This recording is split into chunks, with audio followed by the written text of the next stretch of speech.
Welcome back to another Nerdly video. Today I'm super excited. Today I get to introduce you to the Risk of Rain modded character Sniper. Today we're going deep in the analysis of this character, and you'll see why I love this little guy. It's a wax quail!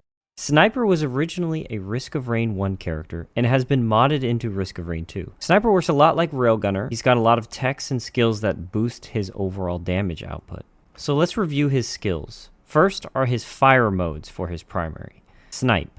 Fire a piercing shot for 430% damage. And a perfectly timed reload will boost this another 150%. There are 3 regions in which you can click reload. It sort of works like Gears of War if you've ever played that game. There's a perfect, a quick, and a miss. A perfect reload will give you 580% damage, a quick reload will give you 530% damage, and a miss gives you just 430% damage. Second is Mark. You'll recognize this weapon. It's an M1 Garand. That's right, I pronounced it correctly. It's not Garand, it's Garand. Look it up, trust me. Honestly, this alone makes Mark a really fun loadout to use. It's even got the little ping when the cartridge ejects. With this skill, the sniper fires out a clip of 5 piercing shots for 360% damage. If you hit a perfect reload, you also reduce the spotter cooldown by some amount of time. It doesn't actually say. Next is Hard Impact. This is where the fun starts. It's also very easily the best sniper skill. You fire a mortar round that does splash damage for 540% damage, with potentially an extra 150% if you time your reload correctly. This is where your milsim skills paid off. If you played a lot of Battlefield back in the day, this is going to be your go-to. It's a projectile-based skill, so you'll constantly find yourself needing to lead shots and account for bullet drop. But since Mortar has splash damage, this skill is basically just snipe, but with Brilliant Behemoth added on top. The splash damage is significant, and if you can compensate for the bullet drop, it's easily the most fun primary to use. Next is Steady Aim. You don't really have a choice here. This is the only option you got. This skill furthers the complication by implementing a charge mechanic. While aimed in, your weapon charges for increased damage. And it's not an all or nothing, so even zooming in for quick scopes will give you increased damage. If you allow your weapon to fully charge, this takes about 3 seconds. Your damage output will increase by another 300%, but again, it's a curve of damage. Even if you charge for 1/10 of a second, your damage output increases. Next, you have military and combat training. These are your 2 options for your utility skill. Military training is a backflip that stuns, and combat training is a forward roll that grants invisibility. Each of these utility skills also reloads your weapons, and they have a 6-second cooldown.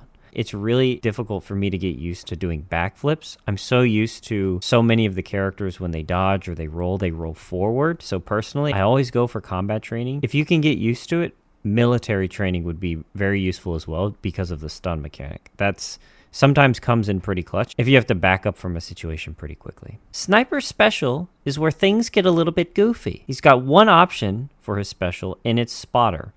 This ability sends your drone out to analyze an enemy to hit for over 1,000 damage. That's all it says. I wish the number was a little bit more specific here, but we know it hits for at least 1,000% extra damage, or so it says. I'll get into the numbers in a second. The second part is Feedback. This also zaps enemies for 50% total damage, but a recharge is required between spotter usages.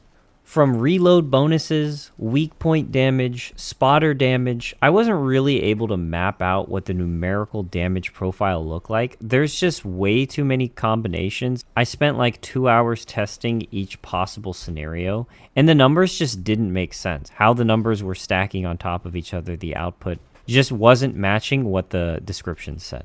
It was mostly the spotter mechanic. Everything else seemed to be working pretty well in terms of what I was expecting the outcome to be. The description says 1,000% damage minimum, but it feels more like a 50% increase in damage. That certainly can't be right. It's probably something on my end that I'm not looking at, but it just seems weird. It also seems like the weak point being guaranteed crits can also have crits applied on top of that. You know, so you kind of get like these double crit things. I don't know. I'm not really sure, but again, I don't think anybody really cares about the numbers here, but feel free to look at them. Feel free to look at what I've kind of come up with. Listen, all you need to know is that using the drone on an enemy increases the amount of damage it takes by a lot. So press R to do big damage. Now in terms of loadout, As much as I love to hear the pings from the M1, there really isn't a reason to use this over the regular sniper.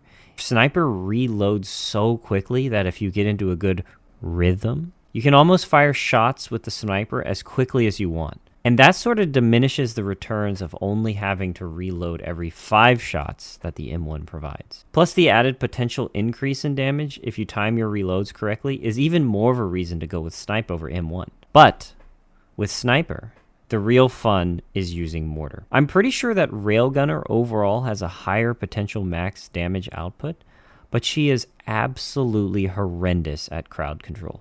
The splash damage with Mortar makes dealing with groups of enemies easy. Hopefully you can see in some of these clips that I've been playing how easy it is to manage crowd control with Mortar. So overall, I think that even though Railgunner might have a higher potential max damage output, Sniper's versatility by having a role, being able to shoot unscoped, that's a big one. Faster reload, that's another big one. Having a way to deal with crowd control seems to make him better overall. Also, Railgunner's big shot has a massive cooldown, like 14 seconds. With Sniper, even if you charge your shot each time, that's 3 seconds every single time, and it doesn't really have a cooldown. So even though Railgunner might have a higher single shot damage output, I think you're going to be delivering more damage overall by using Sniper. Sniper is certainly more fun than Railgunner in my opinion, as again, he's got a way to deal with almost all the situations you'll find yourself in this game. But again, this is my opinion.